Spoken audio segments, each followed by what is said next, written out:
Coming up, residents protest against the new statewide ban on abortion. More on the reactions soon. Plus, the WAC reaches a new media deal with ESPN. How will this help student athletes? In minutes. And Senator Ted Cruz visits the Rio Grande Valley to discuss border security. What he had to say, all this and more. KVAQ-TV starts now.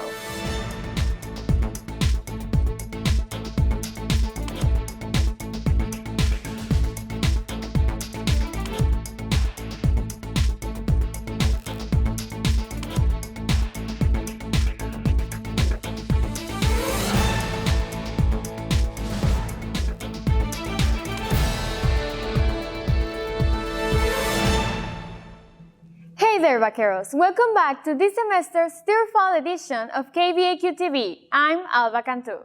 Today is Tuesday, September 7, and at the top of the hour,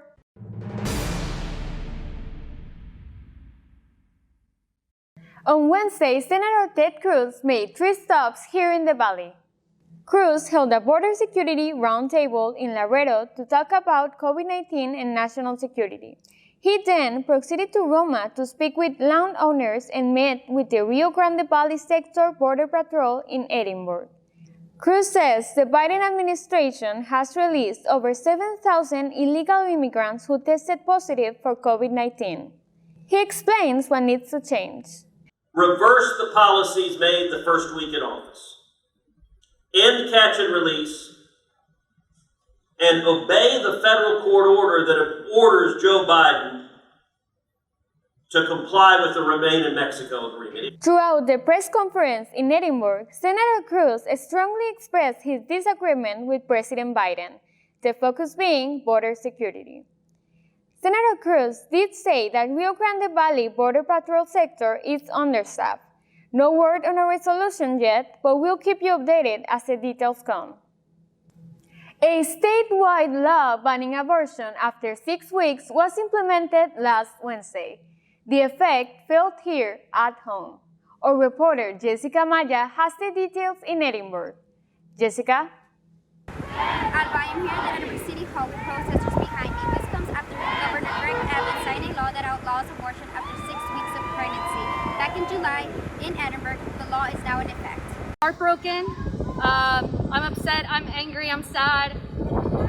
It's been a really upsetting day, but we're not going out without a fight. A rowdy afternoon at the Edinburg City Hall last week as dozens gathered to protest the Heartbeat Bill, a bill which offers $10,000 whoever reports an individual who is going to get an abortion. Founder of the RGV Safe Project, Ivania Gutierrez, shares that 6 weeks may be too soon to determine a pregnancy. Many cases I've seen of women not knowing they're pregnant until after literally 12 weeks. That's just very common. Dr. Fernando Otero from the Women's Clinic of the Rio Grande Valley shared his thoughts on the Heartbeat Bill. People need to be more compassionate. They need to think about what these women are going through. This bill violates the constitutional rights established under Roe v.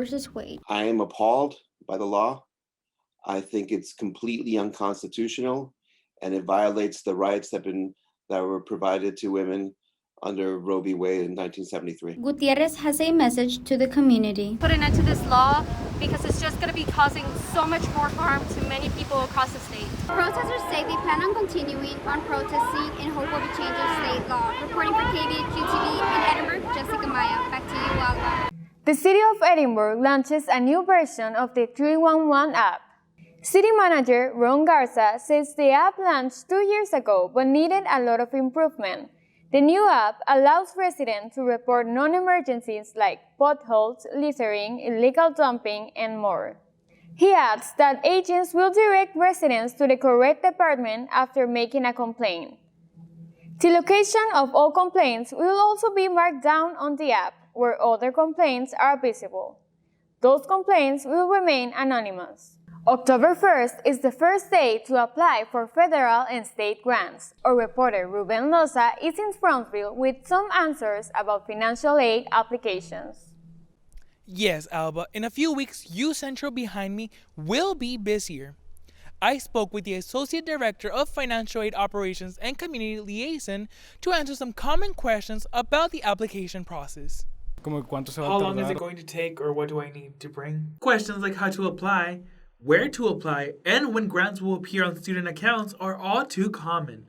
But one important question many students may have is what type of financial aid to apply for. FAFSA is a federal application and the TASFA is a state application. Associate Director of Financial Aid Operations, Jael Perez, helps countless students apply for financial aid each year. She explains the difference between FAFSA and TASFA. In order to submit a FAFSA, a student must be either a U.S. citizen or a legal permanent resident that holds a permanent resident card. So if a student does not meet this criteria, but they can be considered a Texas resident, then they may be able to submit a TASFA application. First-year UTRGV student Saul Gutierrez says that the process is quite simple. Well, honestly, I think that it's not that difficult. It's just the time it takes to have everything correct. Students like Julio Blanco say he currently does not receive financial aid because I am currently in academic probation, and my family contribution to UTRGV is too high to receive financial aid. Blanco wanted to find out what students can do if their student academic progress appeal was denied. Here's what Perez had to say. So there are academic requirements once a student is enrolled in classes, right? And this is called satisfactory academic progress. And these requirements include GPA, a passing rate, and a maximum time frame. Students who are on academic probation can receive their financial aid grants back if they meet the Texas grant requirements of taking 24 college credit hours per year, but they must earn a grade of C or higher on courses. But there are other ways students who live in the United States can get extra financial support at UTRGV. Work study, which is financial aid money that they receive for working on campus. To apply for financial aid or for a list of requirements, visit FAFSA.gov. Reporting for KVAQ-TV in Brownsville, Ruben Loza. Support for KVAQ-TV comes from UFC Gym, located at 3300 North McCall Suite H in McAllen, offering personal training, functional fitness, daily ultimate training, boxing, kickboxing, and more. Details at ufcgym.com or at 956-800-1078.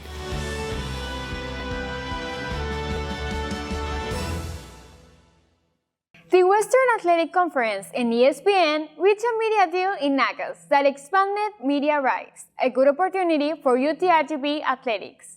Charlie, what can we expect out of this media deal?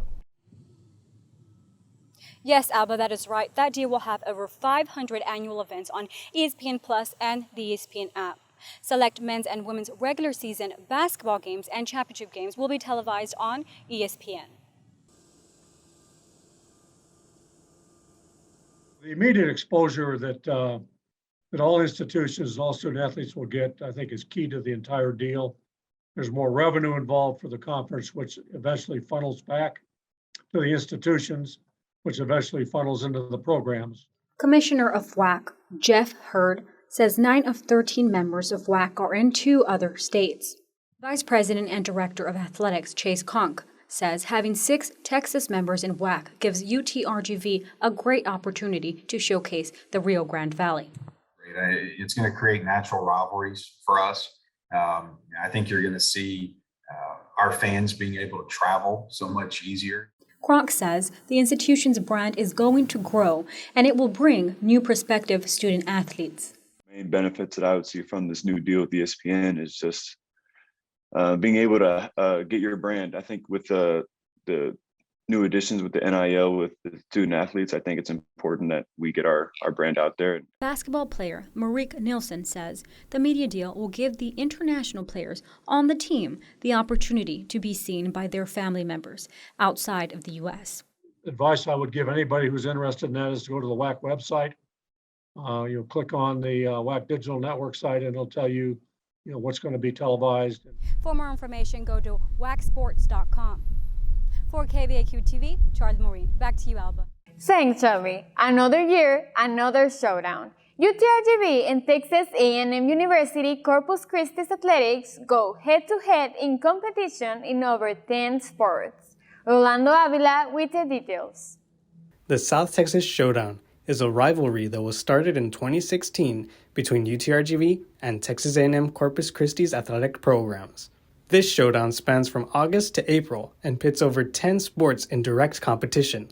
Women's soccer, the first sport to compete in the showdown, always starts the event with a bang. We've developed a real rivalry with Corpus. I think if you compare to the other sports, I think they're just competitive games. But if you look at our games, they get past that. They get very aggressive, chippy, whatever you want to call them. Now those games that we play against them can go either way every time. That competitive spirit exists in all sports in the showdown. I think their program is a great program. Lane Lord does a really good job coaching his team. They are a formidable opponent. Every time we go out there against them, we have our hands full. So, we got to be ready to play. Even the athletic staff gets caught up in the action. Well, my feeling is that every time UTRGV beats Corpus, an angel gets its wings. Each game in the showdown is worth 3 points for the winner. At the end of the event, all points are tallied, and the school with the most points is determined as the winner and presented the traveling trophy. And we've been fortunate to win the showdown 4 out of 5 years, but last year was the closest one yet. And so we know that we've got to be on our game every time we play. Despite the competition, there is a sense of camaraderie between the two schools. They do a great job. I've become friends with John, their athletics director, my counterpart there. So really proud that we've got a great rivalry with them. It's been very competitive. I have a lot of respect for UTRGV and Chase Conk, the AD there, and the job that he's doing. However, a fire ignites when it comes down to the games. We want to beat Corpus every opportunity that we have. So while we enjoy the relationship and the friendships we have with them, when we get onto the field and we get between the lines, it's a battle. We'll be competing hard to try to keep that trophy here, and I know they're going to be competing hard to get it back down to Edinburg. So it should be a fun year. For KVAQ-TV, Rolando Avila. For the schedule of upcoming Showdown games and previous year results, visit goutrgv.com. That's all for today. For KVAQ-TV, I'm Alba Cantu. Stay safe, vaqueros.